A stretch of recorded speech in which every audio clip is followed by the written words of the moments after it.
इस वीडियो के अंदर मैं आपको यूपीएससी फॉर्म के बारे में जानकारी दे रहा हूँ कि यूपीएससी के फॉर्म को कैसे सबमिट करना है। यूपीएससी के फॉर्म की लास्ट डेट 5 मार्च है। अभी हमारे पास में गिन के 2 दिन ही बाकी हैं। इस वीडियो को आप ढंग से देखिएगा। अगर आपने फॉर्म फिल भी किया है तो भी आप एक बार इस वीडियो को देख लीजिएगा, ताकि आपको पता चल जाएगा कि अगर आपने कोई मिस्टेक की है तो आप उसको सॉल्व कर सकते हैं। आप सोच रहे होंगे कि मैं वीडियो इतना लेट क्यों बना रहा हूँ। मेरा खुद का फॉर्म अभी तक पेंडिंग था, मैंने भरा नहीं था क्योंकि कुछ डॉक्यूमेंटेशन में इश्यू आ रहा था। सर्टिफिकेट को अपडेट होने के लिए दिया था तो उसको होने में थोड़ा सा टाइम लग गया। फर्जी डॉक्यूमेंट देने से बेटर है थोड़ा वेट करके फॉर्म भरो, वो सही रहेगा।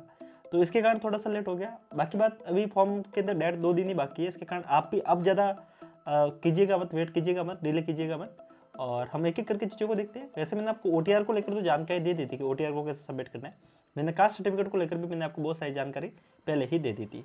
सो नाउ हम सीधे वीडियो के मुद्दे के ऊपर आते हैं, ज़्यादा टाइम को वेस्ट नहीं करते। सो हेलो एवरीवन, नमस्ते India and wonderful welcome to civil aspirant. I hope आप सभी लोग काफ़ी बेहतरीन होंगे।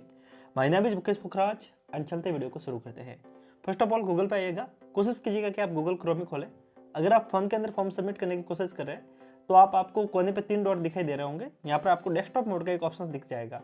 आप डेस्कटॉप मोड पे आके आप इस वाले फोन के अंदर भी इजी लैपटॉप की तरह काम कर सकते हैं। बट कोशिश कीजिएगा कि फॉर्म यूजली लैपटॉप से ही भरिएगा, ताकि आपको कोई और इश्यू नहीं आए, ओटीपी वगैरह जल्दी आए। सो नाउ हम यूपीएससी की वेबसाइट को क्लिक करेंगे। यहाँ से यूपीएससी लिखेंगे, यहाँ पे अप्लाई नाउ का एक ऑप्शन दिख जाएगा सामने। इसके ऊपर हम क्लिक करेंगे। जैसे अप्लाई नाउ को क्लिक करेंगे आपको 1 टाइम रजिस्ट्रेशन के लिए यहाँ पे ऑप्शन देखने को मिल जाएगा। या आपको सेकंड ऑप्शन देखने को मिल जाएगा, 1 time registration for examination of UPSC. अब जैसे इस पर क्लिक करेंगे तो आपको रजिस्ट्रेशन के लिए आप डायरेक्ट अपने फ़ोन नंबर से लॉगिन कर सकते हैं। अगर आपने ओटीआर जो सबमिट किया था उसके अंदर करना क्या है कि आपको यहाँ पे फ़ोन नंबर डालना है, ओटीपी लेनी है और यहाँ से आपको वेरीफाई करना है। सो मैं यहाँ पे फर्स्ट ऑप्शंस को यहाँ से पूरा करता हूँ, फिर हम सीधा फॉर्म सबमिट करना शुरू करेंगे। देखिए, अब जैसे इस पोर्शन पे आते हैं तो यहाँ पे यूपीएससी का एक डिटेल में नोटिफिकेशन देख सकते हैं। डिटेल में सारी जानकारी लिखी हुई है, कैसे आपको फॉर्म को भरना है, क्या इसकी लास्ट डेट है, वो तो आपको मैंने पहले ही बता दिया। सारी लास्ट डेट क्या है। फोटो को अपलोड करने के लिए कुछ एक जानकारी यहाँ पे पहले से मेंशन की हुई है कि आपकी फोटो का करीब 3/4 भाग चेहरे का होना चाहिए। वैसे मैं फोटो अपलोड करूंगा तब बताऊंगा। 10 दिन पुरानी नहीं होनी चाहिए। फोटो के नीचे नाम और तारीख मेंशन होनी चाहिए। ये सारी जानकारी मैंने आपको एक वीडियो बना के दी थी, तो इसमें ज़्यादा कन्फ्यूजन होगा नहीं। एक बार आप इसको पढ़ सकते हैं। आप यहाँ पे क्लिक करेंगे और आप यूपीएससी के फॉर्म को सबमिट करने के लिए रेडी हो जाएंगे। एक बार के लिए आप इसको फिर से पढ़ के चेक कर सकते हैं कि आपका नाम क्या है, आपकी जन्म डेट क्या है, पिताजी का नाम, माताजी का नाम, आपके फ़ोन नंबर, ये सारी चीज़ें आपको एक बार के लिए यहाँ पे देखने को मिल जाती है। अगर आप इसको अपडेट करना चाहते हो तो आप एक बार यहाँ पे अपडेट भी कर सकते हैं, बट मुझे नहीं लगता कि कुछ चीज़ अपडेट होगी। अगर आपको अपडेट का लग रहा है तो आप यहाँ पे आके अपडेट कर सकते हैं। यहाँ पे आपको कम्युनिटी सर्टिफिकेट का ऑप्शन मिल जाता है। आप जिस भी सर्टिफिकेट में हो, जैसे कि आप यहाँ पे नीचे आएंगे तो आपको यहाँ पे ऑप्शन देखने को मिल जाएगा अदर देन ओटीआर। जो ओटीआर की चीज़ है वो तो ऑलरेडी मेंशन ही आएगी। अदर देन जो ओटीआर है वो आपको फिल करना रहेगा। एग्जामिनेशन एप्लीकेशन यहाँ देख सकते हैं, यहाँ पे आप फिल कर सकते हैं कि आपकी क्या कंडीशन है। जैसे कि आप कम्युनिटी सर्टिफिकेट में देख सकते हैं आप जिस कम्युनिटी से आते हैं, ईडब्ल्यूएस से आते हैं तो ईडब्ल्यूएस, जनरल से आते हैं तो जनरल से, ओबीसी से आते हैं तो ओबीसी से। जैसे आप ओबीसी पे क्लिक करेंगे तो आपको ऑप्शन देखने को मिलेगा कि आप क्रीमी लेयर में आते हैं या नॉन क्रीमी लेयर में आते हैं। एक बात ध्यान रखिएगा, आप जितने भी लोग हैं जो भी ओबीसी में क्रीमी लेयर का फायदा उठाना चाह रहे हैं वो सेंटर का सर्टिफिकेट पास में रखेंगे, न कि स्टेट का। काफ़ी लोगों ने स्टेट का सर्टिफिकेट डाला होगा, तो याद रखिएगा अगर आपने कोई गलती की है तो यूपीएससी 5 तारीख के बाद में 7 दिन का विंडो खोलेगा, उसमें आप आके अपडेट कर सकते हैं। आप यहाँ पे क्लिक, अगर आप क्रीमी लेयर में बिलोंग नहीं करते हैं तो आप यहाँ पे क्लिक करेंगे, करते हैं तो आप यहाँ पे क्लिक करेंगे। अगर आप नहीं पे क्लिक करते हैं तो आपको यहाँ पे जो आपके सर्टिफिकेट नंबर है वो मेंशन करने होंगे, किसने इसको डेजिग्नेट किया है उसके बारे में लिखना होगा। यूजुअली एक एसडीएम ऑफिसर इसको डेजिग्नेट करता है तो उसको आप लिख सकते हैं। अगर आप ईडब्ल्यूएस से हैं तो आपको यहाँ पे इनकम सर्टिफिकेट लिखना होगा। एसटी एससी से है तो आपको डायरेक्ट यहाँ पे सर्टिफिकेट नंबर लिखना होगा। ठीक है, इस बात का ध्यान रखिएगा, आप जिस भी कैटेगरी से बिलोंग कर रहे हैं आपका सर्टिफिकेट सेंटर का होना चाहिए, न कि स्टेट का। आप में से बहुत से लोग ओबीसी, एसटी, एससी कैटेगरी से होंगे, उसमें इश्यू ये होगा कि वो लोग सभी लोग अपना सर्टिफिकेट स्टेट का लगाएंगे। ध्यान रखिएगा कि सर्टिफिकेट आपको सेंटर का लगाना है। अगर आपने गलती कर दी है तो यूपीएससी आपको 7 दिन का विंडो देगी, अभी 5 मार्च खत्म होने के बाद में, तो आप उसके अंदर अपडेट कर सकते हैं। तो ज़्यादा टेंशन कीजिएगा मत, तो आप उसके अंदर जाके अपडेट कर सकते हैं। सबसे पहले आपको ये लिखना होगा, उसके बाद में आपको सर्टिफिकेट नंबर लिखने होंगे। एक सवाल ये था कि सर्टिफिकेट नंबर क्या होता है। आप सर्टिफिकेट के ऊपर देखिएगा आपको टोकन नंबर करके संख्या देखने को मिलेगी, वही सर्टिफिकेट नंबर होता है। इसके साथ में किसने इसको डेजिग्नेट किया है, यूजुअली या तो एसडीएम ऑफिसर होता है या फिर डीएम ऑफिसर होता है, दोनों में से कोई एक होगा, तो उसको आप देखिएगा क्योंकि सेंटर के यही 2 करते हैं। इसके बाद में आप आपके स्टेट को लिखिएगा, जिस तारीख को ये सर्टिफिकेट बना उसको मेंशन कीजिएगा। आप आगे आएंगे, आप आपकी डिग्री को लिख सकते हैं। आप में से बहुत से बच्चों का सवाल था, क्या कोई ग्रेजुएशन में पढ़ने वाला बच्चा इसमें एग्जाम में दे सकता है, लाइक वो फाइनल ईयर में, तो आप आराम से फिल कर सकते हैं। यहाँ पे 2 ऑप्शंस देखने को मिलता है, अपेयर्ड और अपेयरिंग में है तो आप कर सकते हैं, या फिर आप ग्रेजुएशन पास कर चुके तो उसको कर सकते हैं। अब यहाँ पे कंफ्यूजन काफ़ी लोगों को था कि यहाँ पे आपको डायरेक्ट ये ऑप्शंस देखने को नहीं मिल रहा, लाइक बीएससी बीए ये देखने को नहीं मिल रहा है, आपको डायरेक्ट सब्जेक्ट देखने को मिल रहा है। आपकी जो भी एक सब्जेक्ट रही है उसको आप मेंशन कर सकते हैं। लाइक अगर आपने मैथमेटिक्स, आपने अगर साइंस मैथमेटिक्स से बीएससी की है तो आपका मैथमेटिक्स, फिजिक्स और केमिस्ट्री होगा, तो आप तीनों में से एक को मेंशन कर सकते हैं। आपने बीए की है तो आपके अंदर कोई हिस्ट्री होगा, पॉलिटिकल साइंस होगा, इकोनॉमी होगा, कोई तो एक सब्जेक्ट तो हो गई, तो उसको आप मेंशन कर सकते हैं। और कोई भी नहीं है तो आप अदर पे क्लिक कर सकते हैं। इसके साथ में नीचे आएंगे तो आपको 2-3 ऑप्शन देखने को मिलते हैं। आप फॉर्म किसके लिए भर रहे हैं, civil service examination, Indian forest service और सिविल सर्विस और फॉरेस्ट सर्विस दोनों। अगर आपको दोनों में जाना तो आप दोनों पे क्लिक कीजिएगा, अदरवाइज आप सिविल सर्विस पे ही क्लिक कीजिएगा जो आप आईएएस के लिए एग्जाम दे रहे हैं उसके लिए। आप यहाँ नीचे आके आप अपना एड्रेस लिखेंगे, एड्रेस लिखने के बाद में आप आपके पिन कोड डालेंगे, पिन कोड डालने के बाद में आप यहाँ पे आके आप आगे बढ़ सकते हैं, कंटिन्यू पे क्लिक कर सकते हैं। ध्यान रखिएगा जिस भी पोर्शन पे स्टार है उसी को आपको करना है, अगर जिस पे स्टार नहीं है तो उसको आप छोड़ सकते हैं। लाइक यहाँ पे फ़ोन नंबर पूछे गए, तो फ़ोन नंबर आज के टाइम में कौन फ़ोन यूज़ करता है, आज के टाइम में मोबाइल सबके पास में होते हैं, तो उसके कारण फ़ोन नंबर को आप यहाँ पे छोड़ सकते हो। आप आगे बढ़ेंगे यहाँ से, आप मैरिटल स्टेटस, मैंने आई थिंक मैरिटल स्टेटस कुछ किया नहीं है,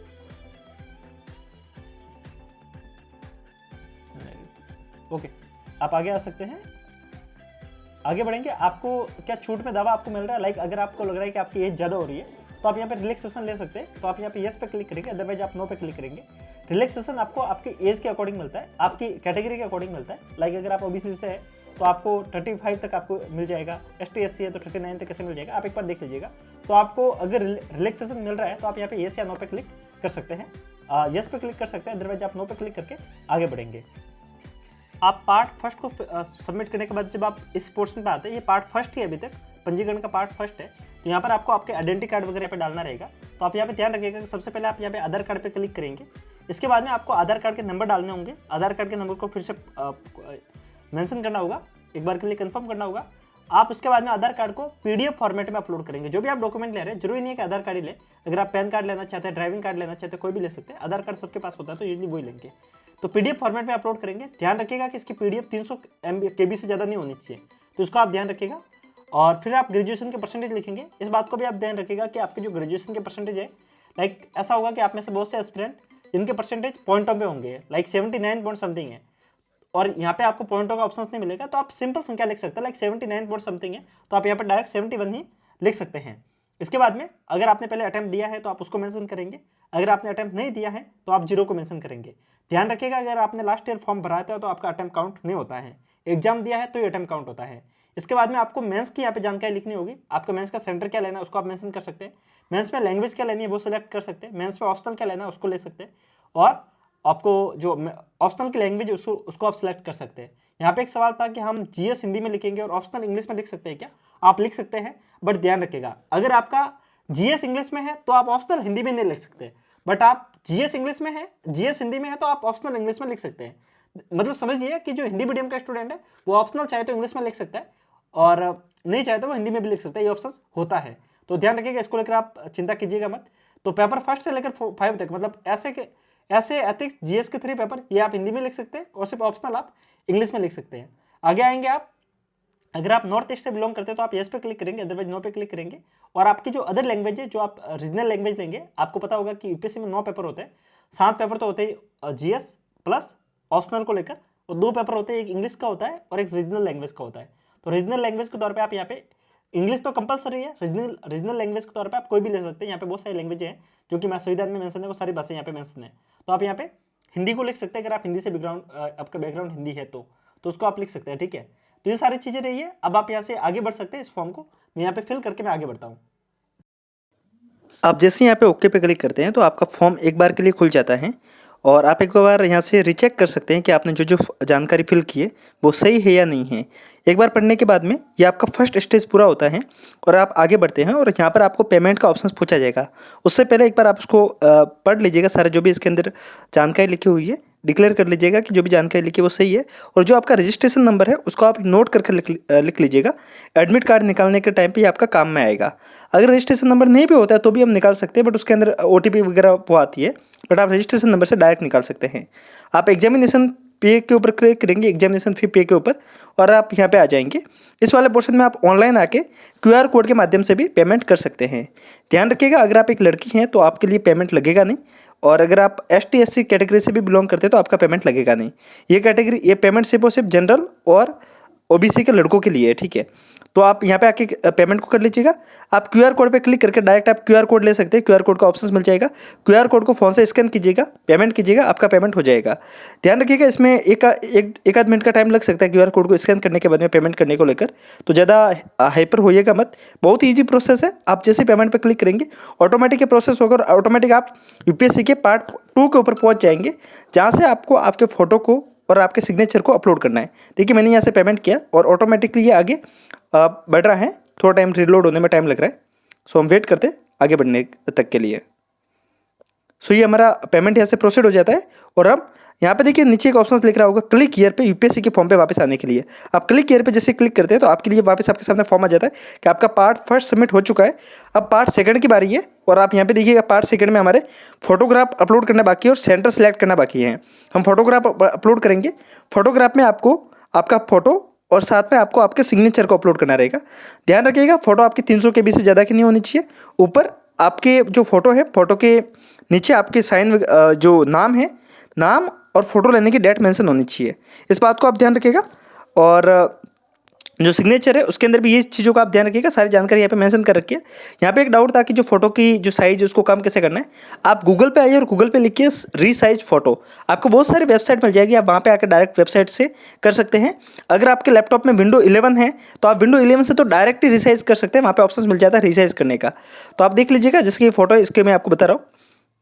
फोटो कुछ इस प्रकार से जो मैंने बना रखी है उसको एक बार देख लीजिएगा। थोड़ा सा 1 सेकंड वेट कीजिए। सो जो मैंने फोटो डाल रखी है एक बार उसकी मैं आपको प्रॉपर्टीज में जाकर आपको जानकारी बता रहा हूँ कि कितने साइज होनी चाहिए। जो आपकी फोटो होगी, फोटो की साइज़ 500 KB से ज़्यादा नहीं होनी चाहिए, और जो साइन है, साइन की साइज़ 300 KB से ज़्यादा की नहीं होनी चाहिए। ध्यान रखिएगा दोनों के अंदर। और मिनिमम साइज़ आपको पता ही है, लेकिन आप इससे ज़्यादा मत रखिएगा। और जो पिक्सल होना चाहिए वो यूजुअली उसके अंदर स्क्वायर फॉर्मेट में होना चाहिए, लाइक 400 × 400 के अंदर लीजिएगा। हॉरिजॉन्टल भी 400 हो तो वर्टिकल भी 400 होना चाहिए। इस बात को आप ध्यान रखिएगा। और इसी फॉर्मेट में आप सिग्नेचर को अपलोड करेंगे। दोनों को अपलोड करने के बाद में आपको नीचे अपलोड ऑप्शन आ जाएगा इमेज अपलोड का। आप इमेज अपलोड पे क्लिक करेंगे और आपकी फ़ोटो अपलोड हो जाएगी। यहाँ से फ़ोटो अपलोड होने के बाद में फिर ज़्यादा बड़ा प्रोसेस रहता नहीं है। फिर आपको सिर्फ सेंटर सेलेक्ट करना होगा और आपका फॉर्म सबमिट हो जाएगा। सो मैं एक बार सिग्नेचर को अपलोड कर लेता हूँ। अपलोड करने के बाद में हम जानकारी को आगे बढ़ेंगे और कंटिन्यू करेंगे किस हिसाब से फॉर्म आगे सबमिट होता है। सो यहाँ से इस हिसाब से फोटो अपलोड हो जाएंगे, साइन अपलोड हो जाएंगे। देखिए लैपटॉप की बैटरी लगभग डेड होने की कगार पे है, तो इसके कारण मुझे वीडियो अभी स्टॉप करना पड़ेगा, क्योंकि वीडियो रिकॉर्ड होते टाइम बैटरी ज़्यादा डेड होती है।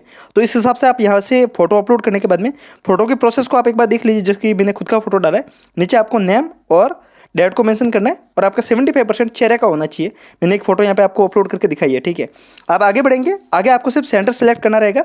सेंटर सेलेक्ट करने के बाद में आपको सिर्फ डिक्लेरेशन पे क्लिक करना रहेगा, जैसे आप कि हाँ ये जो भी जानकारी दी है सही है, और आपका फॉर्म सबमिट हो जाएगा। ये प्रोसेस बहुत ही ईजी है। अगर आपको लगता है कि आपने इस प्रोसेस के अंदर कुछ गलती की है, घबराइएगा मत।